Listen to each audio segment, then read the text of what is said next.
চিনিস আমাকে রতন বসাক, পুঁতে রেখে দেবো সালা। ওরা আমাদের দলের 2 জনকে মেরেছে, আমরা ওদের 20 জনকে মারবো, তবে সালা বদলানো হবে। তুই 7 দিনের মন্ত্রী, 7 দিন পর ফুটে যাবি ফোর্ট এখান থেকে, জ্যান্ত জ্বালিয়ে দেবো সালা ফোর্ট। ভাই ডায়লগ বললাম, হিরো শুনলো। হিরো এবার যে ডায়লগটা আমাকে শোনাচ্ছে তাতে আমার ডায়লগটাও কেলিয়ে শুয়ে পড়বে। কি বলছে হিরো? এই রতন বসাক, একটু দেখ, আমাকে গুন্ডামি শেখাস না। আমার যেখানে জন্ম সেখানে দাইমার নাই কেটে হাতে পেটও ধরিয়ে দেয়, ওটা মাস্তানির আতুর ঘর। তুই যদি বাঁচতে চাস তুই সারা ফোর্ট এখান থেকে, তাহলে মারবো এখানে, লাশ করবে শ্মশান।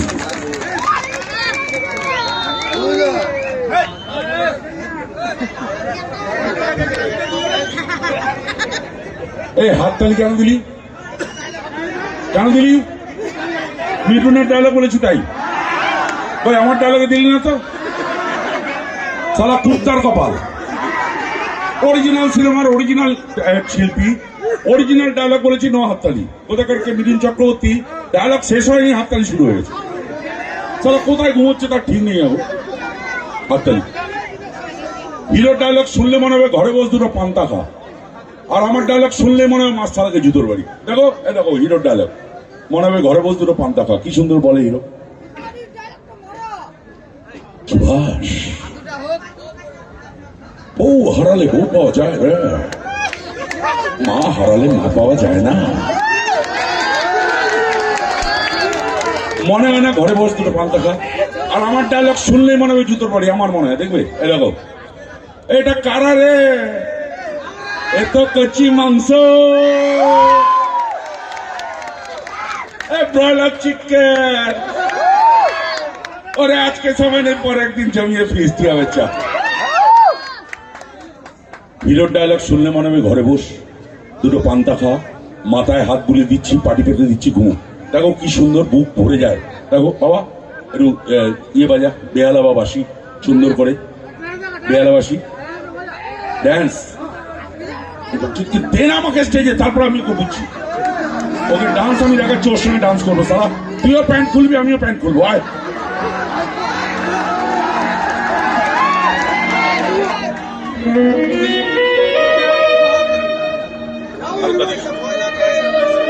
একটু চুপ বাবা, খুব ইমোশনাল ডায়লগ, হাত জোর করছি, ইমোশনাল ডায়লগ বলতে দে। ডায়লগ, মা, ও মা, মা গো, মা আমি তো বাড়িতে ফিরি না মা, আমি তো ফিরি মন্দিরে। আর তুমি তো আমার মা নও মা, তুমি যে আমার দেবী। আমি অনেকদিন ভালো করে ঘুমিনি মা গো, তোমার কোলে মাথা রেখে আমি একটু ঘুমবো মা। আমার মাথায় হাত বুলিয়ে আমার একটু ঘুম পাড়িয়ে দাও না মা, আমার একটু ঘুম পাড়িয়ে দাও, আমার একটু ঘুম পাড়িয়ে দাও, আমার একটু ঘুম পাড়িয়ে দাও, আমার একটু ঘুম পাড়িয়ে দাও। হৃদয় থেকে হাততালি বেরিয়ে আসে। আর আমার ডায়লগ, এখন মার্ডার করার রেট কমানো যাবে না, স্টিলের দাম বেড়ে গেছে না, এখন একটা চাকু 250-300, তাই ঘোড়া 5-6 যে যা পাচ্ছে দাম নিচ্ছে। তারপর এখন তো একটা বডি ফেলতে গেলে একটার বেশি দানা খরচা করা যায় না। তারপর পুলিশ, মন্ত্রী, এমএলএ, কাউন্সিলর, ছেলেদের মজুরি সবাইকে দিয়ে খুব একটা কিছু থাকে না। মার্ডার করা বাজার খুব খারাপ দাওয়া। বলুন এটা ডায়লগ। এখান থেকে এই জায়গাটাই কন্টিনিউ এই কাচার কাচার কাচার কাচার চলবে, আমার পুরো মুডটা নষ্ট করে দিচ্ছে। এরকম আমি কোথাও দেখিনি, মা কালীকে এই জিনিসটা আমি কোথাও দেখিনি। এই যে 4-5 জন কন্টিনিউ কথা বলে যাচ্ছে, এটা আমি কোথাও দেখিনি। কোনো ফাংশন দেখবো না, শুনবো না, আমরাই কথা বলবো এবং ফাংশন স্টেজের সামনে দাঁড়িয়ে ডিস্টার্ব করবো। তো যাই হোক, যখন প্রথম সিনেমা করতে এসেছিলাম তখন বড় স্বাদ ছিল হিরো হবো, বিশ্বাস করুন। দরজায় দরজায় ঘুরে বেরিয়েছি ডিরেক্টরদের, ছোট ছোট পার্ট দিয়েছে, আর বলছি হিরো আয়নায় মুখ দেখে। তো এটা করতে করতে কেঁচো খুঁড়তে কেউটে ছবিতে চিরঞ্জিত চক্রবর্তী আমাকে ভিলেনের পার্ট দিল, রোগা টিংটিনে তাও দিল। সিনেমাটা বিশ্বাস করুন 75 সপ্তাহ হাউসফুল ছিল তখনকার দিনে, 75 সপ্তাহ। আমাকে আর পেছন ফিরে তাকাতে হয়নি। পরপর সিনেমা করলাম, ভিলেন ভিলেন ভিলেন ভিলেন, প্রচুর সিনেমা করলাম, গুরু সিনেমা করলাম, তার সংঘর্ষ করলাম, তার বড় বড় সিনেমায় পাঠ পেলাম। তখন তোমার রক্তে আমার সোহাগ, শয়তান, প্রচুর সিনেমা পেলাম ভিলেন। তো কিন্তু মনের সাথে মনে রয়ে গেছে।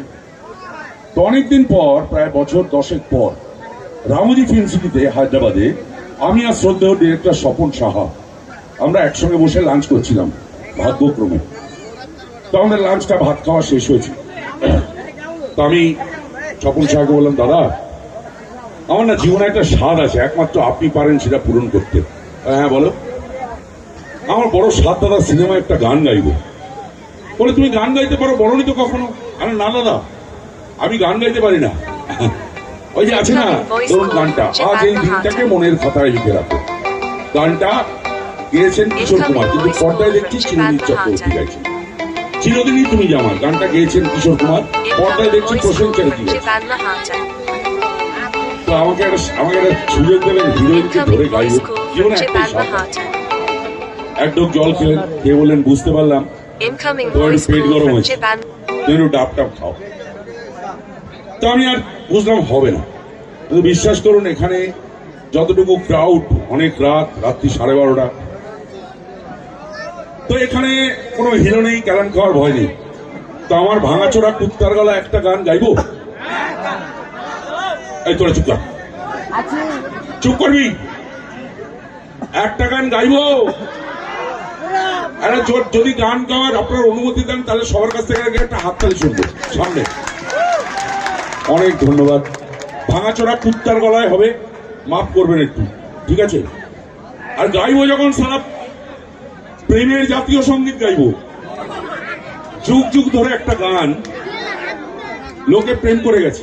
এই যে স্যার বসে আছে, মাথায় সাদা, দেখতে পাচ্ছেন, এই নাকে হাত দিল, মুখে হাত দিল, ইনিও এই গানটাকে ওনার বউয়ের সঙ্গে প্রেম করেছিল। আমি করেছি, আমার পরে 5টা 6টা জেনারেশন করেছে। এত ভালো প্রেমের জাতীয় সঙ্গীত আজকের ডেটের ছেলেমেয়েরা ওই গানটাকে প্রেম করে। তোমার আমার দাদুও করেছে, তোর দাদু তো করেইছে, কারণ আমি ঠিক সময় বিয়ে করলে তোর বয়সী নাতি হতো, তাহলে আমার দাদু কারেনি তো। তুই তো বুঝতে পেরেছিস, প্রত্যেকে এত মদ খেয়েছিস, এত মদ পাস কোথা থেকে তোরা? সব পাওয়া যায়, খাবার খাস মদের সঙ্গে, সব লিভার বাস্ট হয়ে যাবে, বুঝতে পারবে। কিন্তু একা গাইবো না, এক্ষুনি তনুশ্রী হেভি পছন্দ হয়েছে আমার, হেভি লেগেছে। একটা হিরোইন তো লাগে, হিরোইন গাইবে, প্রেমের গান গাইবো, তো তনুশ্রীকে একটু ডাকি। মালটা দেখা আছে, মালটা ঝাকাস। বিয়ে করেছিস? করেছিস? বউয়ের থেকেও ঝাকাস? তোর বউয়ের থেকেও ঝাকাস কি? দেখিস নি? বউয়েরটা দেখেছিস, একটা দেখিস নি, তাহলে বুঝলি কি করে ঝাকাস? তো তনুশ্রীকে মঞ্চে ডাকবো, তাকে সঙ্গে নিয়ে একটা প্রেমের জাতীয় সঙ্গীত গাইব। তনুশ্রী মঞ্চে এসো, তনুশ্রীকে একটা মাইক দাও, চলো।